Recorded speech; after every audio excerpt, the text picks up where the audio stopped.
Well, welcome back to the Vin-Man show. I'm the Vin-Man. Welcome back.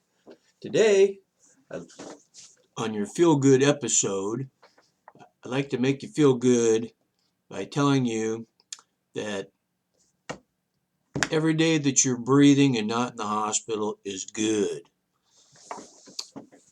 And I'm going to get around to telling you about my hospital stays. But first, I'd like to tell you about the difference between men explaining things and women explaining things. Now, this is one of the reasons why I'm producing this or giving you this show, is so I only have to tell it once. Now, if you told the story to my wife, she'd think she has the bragging rights and she'd tell it, a dozen or 20 times. Every to every one of her friends, the conversation would start over and over and over again. So when I'm in the background, I hear, "Oh yeah, hi," and then the next call, "Oh, have I told you?" "No, I told the other person." So I'm going to tell you about my hospital stays just this one time, so that when people see me, they say, "Oh, how was your time in the hospital? I heard you're in the hospital. Tell me about it." I don't want to talk about it to everybody, so I just thought I'd talk to it about you, tell you. And if you want to hear about it, then you can come and see this video. So it's kind of started in 2014 when I had a heart attack. Not good. So of course they rushed me to the hospital, and I get to the hospital and the emergency room, and they go in and they say, "Oh yes." And then they put me right through, because I told them, I'm having a heart attack, and I didn't have to do all the paperwork, and they put me through. And so the nurse goes, "Oh, they do the exams. They go, 'Oh yeah, sir, you are having a heart attack.'" And I'm sitting there, "Yeah, I know that." And they said, "But it's unfortunate. Our cat lab is down today. So we're going to have to send you to another hospital to get fixed." I'm going, "All right, just do something quick. Just do something quick. So they call the ambulance and they load me on an ambulance and they take me to another hospital.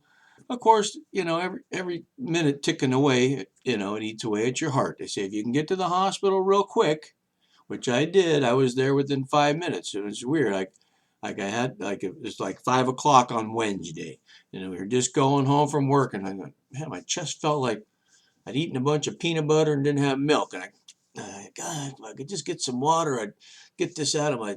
So I got some water, and it didn't go away. I told my secretary, take me to the hospital. She goes, should I call an ambulance? I go, you're here. The hospital's just 5 minutes away.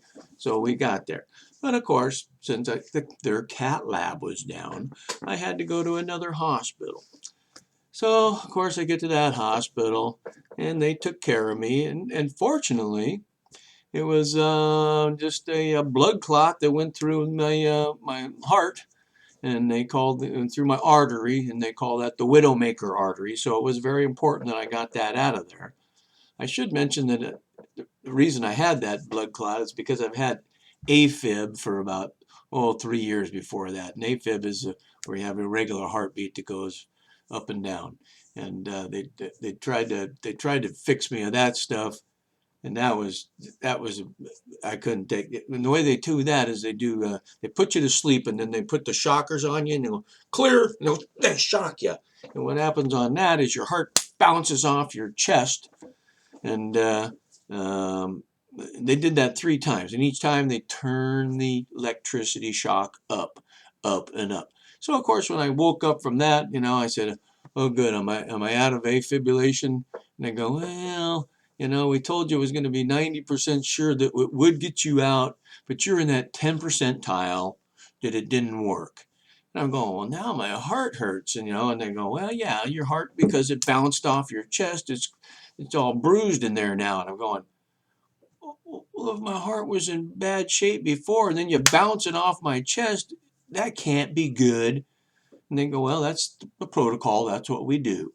And I said, "Oh, great." I said, "Well, now, since that didn't work, what do you suggest?" And they go, "Well, we're going to keep you on blood thinners for another month or two. Then we're going to bring you back in and shock you again." And I said, you know what? No, you're not. I'm not doing that again. And they said, well, then you got to go on all these drugs here. And I said, well, what's the side effects of those drugs?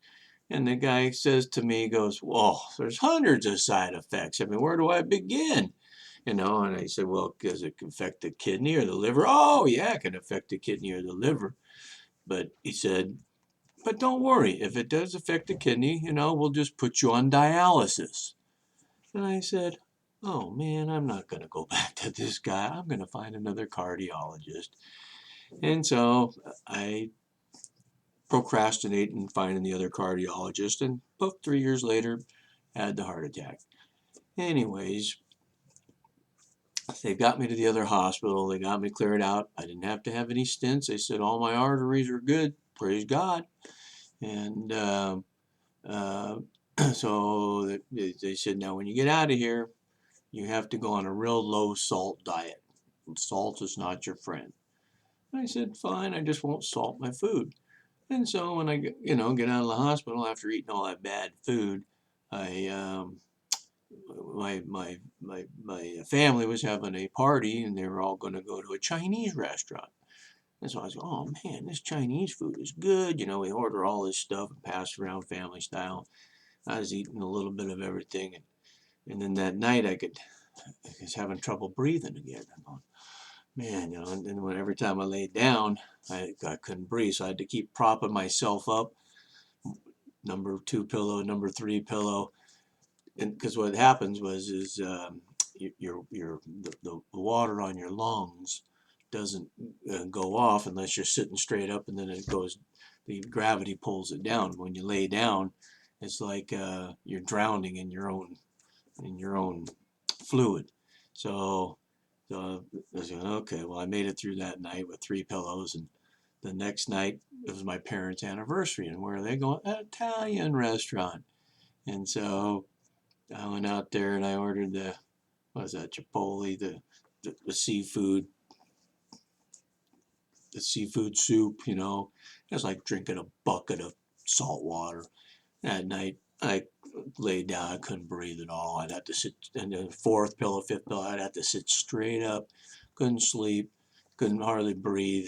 So the next day I, went back to the hospital, and they said, well, now you're having congestive heart failure. I was like, what? Anyways, I think that's enough for today because you can see I'm here still breathing. And moral of the story today is be grateful for everything. Be happy that you wake up this morning and that you're breathing and you're not in the hospital. All right, see you later from the Vin-Man. Okay, bye.